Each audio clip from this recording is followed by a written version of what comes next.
Hello students. In stone masonry part 1, 2 and 3 we have discussed about the types of stones which are used as building material, then rubble masonry and ashlar masonry.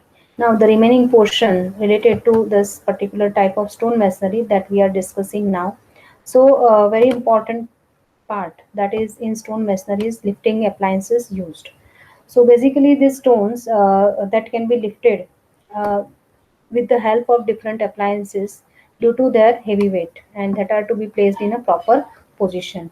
And in order to protect the stones during this particular operation of lifting and placing at certain particular place, some lifting appliances are very essential. Generally, during masonry construction, small size stones that can be handled manually. But when we are working with large size stones that are to be lifted and that are to be placed in position with the help of various lifting appliances. So here is the role of the lifting appliances that is generally useful for large size stone with heavy weight. So these are the different types of lifting appliances useful for the stone masonry. That is chain and rope. That is very simple. Chain and rope that are generally used, then chain dog, then nippers or tongs or pincers that can be used, then levies and pins. So these are five major lifting appliances that are generally used to lift the stone while working with the stone masonry. So first is chain and rope. This is very simple type of mechanism. So in which we can either utilize chain and rope.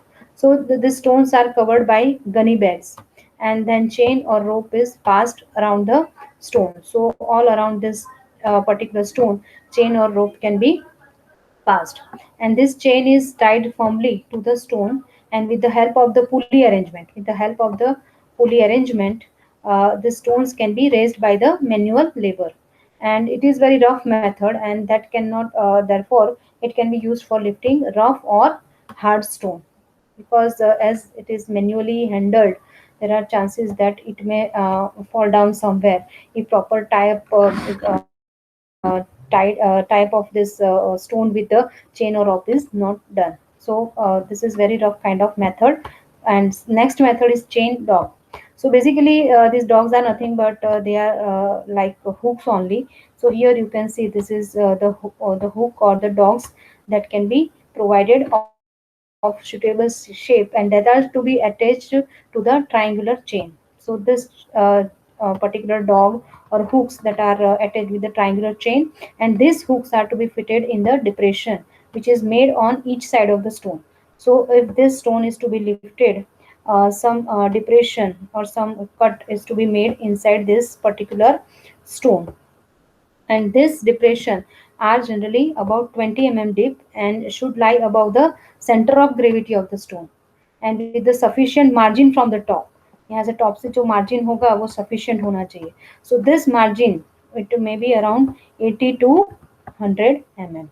Okay, so proper margin is to be maintained from the top, and it should be that depression, it should be around 20 mm. Then this is useful for lifting the heavy large stone with the narrow beds. So this is chain dog that can be also utilized for lifting the stone. Next is nippers, tongs or pincers. So basically they are just like chain dog only, except that these nippers, tongs or pincers that are used instead of dog or hooks. So basically these nippers are formed by two curved arms which are pointed at their end. So this portion that is generally called as nippers. So that are formed by two curved arms which are pointed and at their end, and which can be rotated at the pivot. So they are joined with the help of pivot and that can be rotated. Okay. And this pointed end of the nippers that are inserted in the hole or depression which is made in the stone in the similar way in which dog is used. So these holes that are generally made little below the stone from the top surface, this particular nippers can be inserted, and this stone block is raised by attaching the chain to the assembly. So this particular assembly that can be useful for lifting the stone.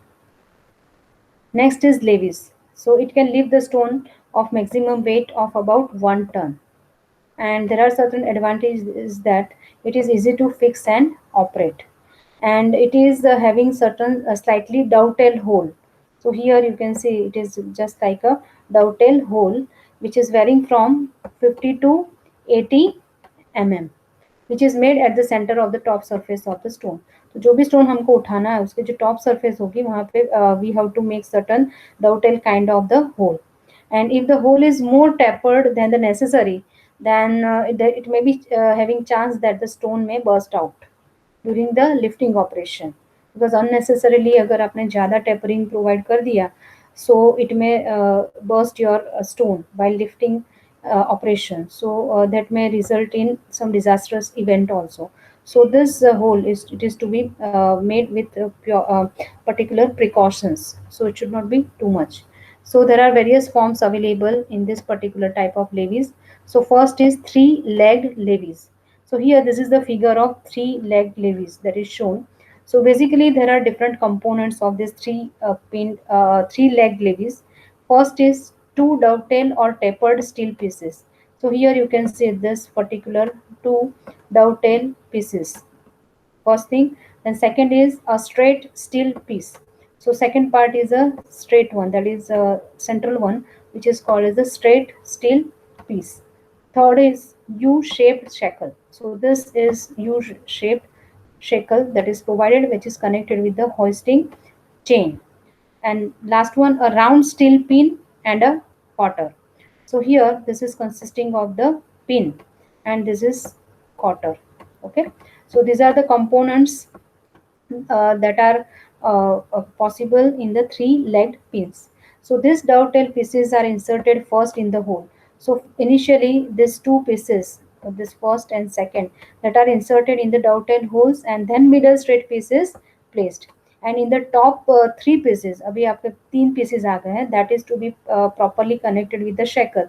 So with the help of this pin and cotter, that is to be connected with this particular U-shaped shackle. So this U-shaped shackle is placed and screwed with the help of three pieces by means of pin and cotter arrangement, and that will give you a perfect arrangement to lift the particular stone with the help of this hoisting chain that is connected with the shackle.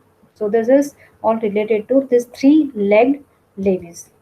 Also this three-leg levees that can be made in the modified form. So in this figure you can see this modified form of three-legged levees. So here also this dovetail kind of hole is there, but instead of that three-leg levees, the central piece is wedge shaped. So here this wedge shaped central piece that is provided, and it slides through the frame. So it will slide through a frame. So this frame in which this can slide, the central piece, and that is connected with the hoisting chain. And when stone is lifted, जब हम stone को उठाते हैं, the central piece जो central piece है, that will press against the two sides of the frame. Now another type of levees that can be also utilized, that is this kind of arrangement with the help of the plug and the hoisting chain with the help of key, that is used for underwater operation of the stone masonry, and this is called as the chain levees. So this is consisting of the curved pins that are connected with the rings and that are connected with the hoisting chain. So this kind of arrangements are also possible in levees. Next is pins. So it consists of the pair of pointed steel rods or pins. So here these are pointed pins or rods that are generally steel rods which are inserted in the inclined holes. So generally these holes, that inclined holes, are to be made in the stone, and when the stone is lifted with the help of rope or chain, this particular inclined steel rods that are strongly tightened in the hole. जब हम इसको उठाते हैं with the help of the rope, then at that time these pins that will be firmly inserted inside the stone, and it will become impossible for them to come out. And generally it is useful for the hard stones such as granite. So the thing is that inclined hole is to be made in the stone, that is to be firmly fixed with this inclined steel rods, and these steel rods are connected with the rope and with the hoisting chain, and the lifting operation can be done. Now if you want to go for some stone work, then which are the general points that are to be followed or observed that you should know. So these are the general points that are to be observed while supervising the stone work.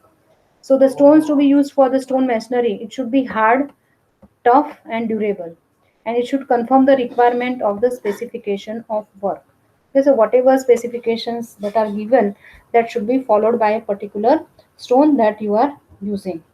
Okay, then it should be well watered before use, so that it should not absorb moisture from mortar. This stone should be laid on natural bed, जो भी उसका natural bed है वहीं पे उसको lay करना है. Then the stone should be perfectly dressed as per the specifications of requirement, and the mortar to be used should be of good quality and with proper specified proportion, so that it will give you a proper joint. The formation of the continuous joint should be avoided, and a proper bond with the sufficient number of through stones that are essential requirement of stone masonry. Whenever we are working with the stone work, as it is considered to be a heavy work, at higher level, double scaffolding should be used. Stonework should be carried out with the as per line and level. Proper line and alignment and level should be maintained. And after construction, it should be well watered for at least 2 to 3 weeks if we are using lime mortar, and at least for 1 to 2 weeks if we are using cement mortar. Then large flat stones should be used as a particularly below the seat of the girder trusses for distribution of point loads on wider cross sectional area. So normally girder और truss के नीचे large flats रखने चाहिए, so that the load can be distributed to a wider cross sectional area. And as far as possible, the broken stone or small stone pieces, they should not be used for particularly stone masonry. If you want to continue the work to the next day, then proper toothing or recess.